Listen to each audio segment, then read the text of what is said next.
తెలంగాణలో బీజేపీ ఒంటరిగా బలంగా ఉందని బీఆర్ఎస్ కాంగ్రెస్ను ధీటుగా ఎదుర్కొంటుందని ఎంపీ లక్ష్మణ్ తెలిపారు. తెలంగాణలో బీజేపీ అధికారంలోకి రావడానికి టీడీపీ, జనసేన కూడా సహకరిస్తాయని ప్రైమ్ నైన్కు ఆయన తెలిపారు.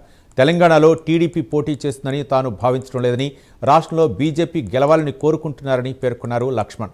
జనసేన, టీడీపీ, బీజేపీ ఒకే పందాలో కొనసాగుతున్నాయని చెప్పారు ఆయన. తెలంగాణలో బీజేపీ అధికారంలోకి రావడానికి జనసేన, టీడీపీల సహకారం తప్పకుండా ఉంటుందని లక్ష్మణ్ అన్నారు.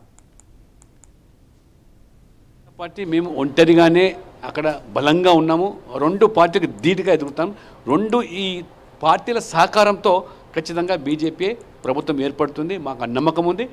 మా కూటమి ఏ రకంగా ఇవాళ ఆంధ్రప్రదేశ్లో కొనసాగుతుందో, చంద్రబాబు నాయుడు గారు కూడా మోదీ ప్రభుత్వం సహకారం ఇస్తున్నారో ఆ రకంగా తెలంగాణలో కూడా వారు సహకారాన్ని ఇస్తారు.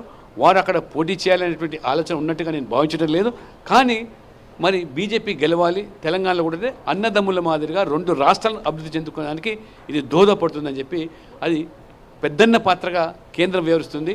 రెండు రాష్ట్రాలను రెండు కళ్ళ మాదిరిగా అభివృద్ధి చేసే అవకాశం మోదీ గారికి ఉన్నది. కాబట్టి తెలంగాణలో కూడా బీజేపీ అధికారంలోకి రావడానికి మార్గం సుగమమవుతుంది. అయినా టీడీపీ, బీజేపీ అందరం కూడా ఒకే పంత ఆలోచనతో కొనసాగుతున్నాం. ఖచ్చితంగా వాళ్ళ సహకారం కూడా ఉంటుంది. మేము పరస్పరంగా రేపు ఎన్నికల్లో మరి ఆలోచన చేసుకొని బీజేపీ అధికారంలోకి వచ్చేదానికి వారు మా వంతు సహకారం కూడా అందిస్తారని